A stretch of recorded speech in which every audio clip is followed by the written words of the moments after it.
Alors, je vous présente donc ici une de mes patientes qui vient donc pour un SDRC de la main gauche depuis combien de temps? Bientôt 3 ans. Bientôt 3 ans, voilà. Donc, c'était suite à des fractures ouvertes avec la main qui a été écrasée contre le mur, hein, c'est ça? Contre le mur? Non, la machine? Une machine. Contre une machine. Ah, pardon, je crois que c'était la machine qui vous avait tapé contre le Une mur. foreuse. Voilà, une foreuse, voilà. Donc là, on voit un petit peu des cicatrices, du coup, qui restent de ces lésions initiales. Alors, je vous laisse me décrire, du coup, ce que vous ressentez dans votre main, madame. Qu'est-ce que vous avez comme sensation douloureuse, etc. Enfin... Mais déjà, je fais de l'algoneurodystrophie sévère. Très bien. Donc, j'ai tout le temps une douleur qui me monte jusqu'à l'épaule. Ok, donc vous avez mal jusqu'à votre épaule, d'accord. Donc, entre le coude jusqu'au bout des doigts, j'ai pas la même douleur qu'à l'épaule. Ouais. Donc, c'est une sensation de... comme si mes os se brisaient. Au niveau de la main? Des doigts, oui. D'accord. Le poignet. Des doigts et du poignet. D'accord. Et ça, c'est tout le temps, ce type de douleur? C'est assez fréquent, mais là, depuis que on a trouvé un nouveau traitement avec le neurologue, c'est moins douloureux. C'est moins douloureux qu'avant. D'accord. Est-ce que vous avez des sensations bizarres au niveau de votre main? J'ai des engourdissements. Oui. Depuis peu. D'accord. Et au niveau sensation, c'est un peu mieux qu'avant. Ouais. Donc, on peut me toucher. Oui, voilà, parce qu'avant, on ne pouvait pas vous toucher. Non, hein. on ne pouvait pas me toucher. Ouais, donc maintenant, on peut toucher. Alors qu'avant, ça faisait très très mal. Alors, ça me donnait beaucoup de nausées. Ouais, voilà, donc maintenant, on peut toucher. Ok. Est-ce que vous ressentez bien vos derniers doigts? Tout à l'heure, vous m'avez dit que vous aviez l'impression que les derniers doigts... Non, mon cerveau s'est reconnecté au pouce. Oui, donc là, vous arrivez à contrôler le pouce, faites voir? Le pouce, oui. Ouais, ok, très bien. L'index aussi. L'index, ça va? Ouais. Et les autres doigts, du coup? Le majeur, j'ai encore besoin... de faire avec l'autre main? Avec l'autre. Ouais, vous êtes obligé de faire en miroir, en fait. Ok, faites voir pour l'annulaire, du coup? Pareil au niveau de l'annulaire? L'annulaire, c'est celui-ci. Voilà, donc vous avez des difficultés à les distinguer. Donc, c'est celui-ci.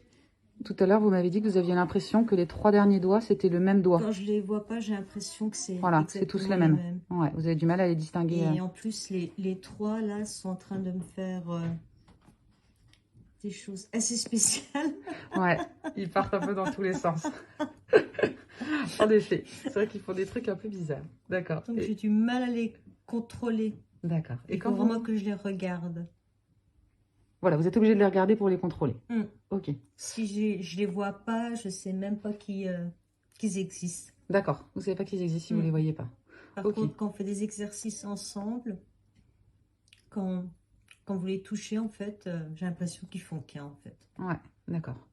Et faites voir comment vous arrivez à les plier, là, du coup. Essayez de les plier sans vous aider de l'autre main. Sans faire de miroir.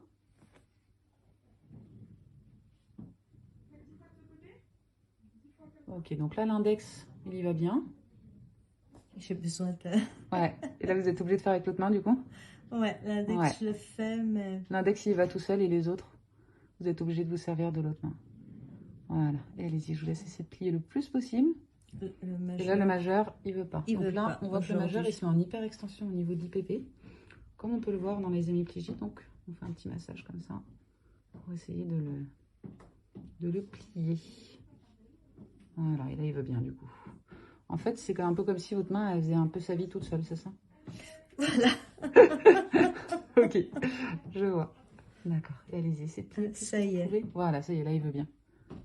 Voilà, et donc vous êtes obligé de plier l'autre main en même temps.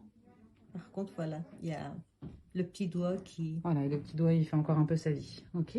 Est-ce que vous pouvez juste me montrer comment vous arrivez à bouger votre poignet? Est-ce que vous arrivez à le bouger, le poignet? Ouais, ok. Donc le poignet, c'est pas mal par contre, hein, ça bouge bien. Ok, flexion. Et faites voir en extension. Voilà, bien en arrière. Je suis au max. Vous êtes au max. Ok, et faites voir, essayez de retendre vos doigts maintenant. Voilà, et ça fait mal quand vous pliez comme ça? Oui. Ouais, ça fait mal. Et le fait de retendre, là, ça fait mal? Ben... Il fait des trucs bizarres. Il y en a un qui veut pas. Voilà, donc là, il y a le, voilà, il y a le majeur qui se remet en hyper extension. Et il y a l'annulaire qui reste fléchi. Et il y a le petit doigt qui part sur le côté, qui fait un peu sa vie. Voilà. Et donc là, on peut constater, on va remettre juste les deux mains à plat, s'il vous plaît, comme ça. Ouais, merci.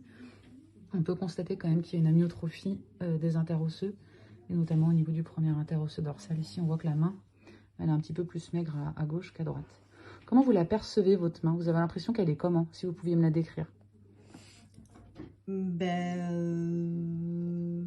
la trouvais affreuse. Ouais, ok. Et maintenant, ça va un peu mieux? Et là, ça fait 15 jours, 3 semaines que je commence à la trouver jolie. Jolie. Ah, j'aime bien ce mot. D'accord. Et vous la trouvez qu'elle est comme l'autre main ou qu'est-ce que vous en pensez? C'est quoi les différences? Il y a quand même une différence, mais par rapport à avant, j'ai repris de la masse là. Ouais. C'est vraiment creusé. Ouais, vous trouvez que ça a repris? Et les cicatrices me dérangent moins. Parce qu'avant, c'était comment avec les cicatrices? J'ai eu un choc après la première opération. Ouais. Et comme je faisais de l'algo, j'en ai fait directement en fait après l'opération. Donc ma main était déjà violette-bleue. Ouais. Et bien sûr, j'avais le petit doigt recousu, des cicatrices de partout. Et je trouvais que ma main était très allongée en fait. D'accord. Votre main, elle était allongée. Ah, vous ne l'avez jamais dit ça? Ouais, j'ai l'impression qu'elle était beaucoup plus grande. Alors. Elle était plus grande. Ouais, donc j'ai l'impression qu'on m'avait greffé la main de quelqu'un d'autre. D'accord. Ok, c'est super intéressant ça. J'appelais ça la main de Frankenstein. Et est-ce que maintenant, ça vous fait toujours cette sensation ou ça va mieux? J'aime toujours pas trop la montrer. Ouais. Quand je suis en soins, ça me dérange moins avec un médecin, avec le kiné et tout. Ma famille proche. Mais si je dois aller à une soirée, à un mariage, à un restaurant, je vais remettre un gant. Mais vous la recachez encore? Ouais. D'accord. Est-ce que vous avez l'impression... Voilà, vous avez l'impression qu'elle est pas belle, c'est ça? J'ai l'impression qu'elle est différente et que tout le monde veut voir ma main. Je pense pas, mais d'accord. Ceux qui sont au courant. Ah, ceux qui sont au courant, d'accord, mais pas ceux qui sont pas au courant, parce que ceux qui sont pas au courant. même ceux qui sont pas au courant, j'ai l'impression. Vous avez l'impression qu'ils veulent regarder votre main, d'accord. Mais je la montre plus. Vous la montrez plus qu'avant. Ok, super. Est-ce que vous pouvez également me décrire du coup les sensations d'héminégligence que vous avez, c'est-à-dire des moments où vous percevez pas bien l'espace qui est situé à votre gauche, c'est-à-dire l'espace côté de votre main? Au tout début de mon accident, en fait, après mon choc, quand j'étais dans la maison, il n'y avait aucun souci. Par contre, j'avais tout le temps l'impression que les gens comment dire, allaient me frapper, ou ils étaient trop près. Vous allez vous cogner en passant, en fait, c'est ça? Voilà. Ouais, d'accord. Et en fait, j'ai compris qu'on m'a expliqué que mon cerveau s'était déconnecté de mon côté gauche.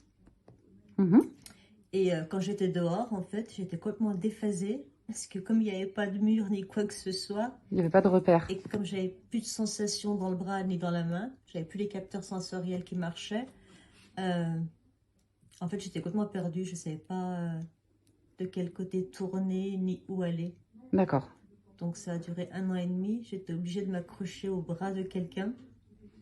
Et c'est la personne qui me guidait en fait. Et je me cachais derrière la personne. Parce que j'ai l'impression que les gens qui étaient de ce côté gauche, le côté gauche, pareil, allaient me rentrer dedans, allaient me faire mal. Parce que du coup, vous n'aviez pas la perception de la distance des gens.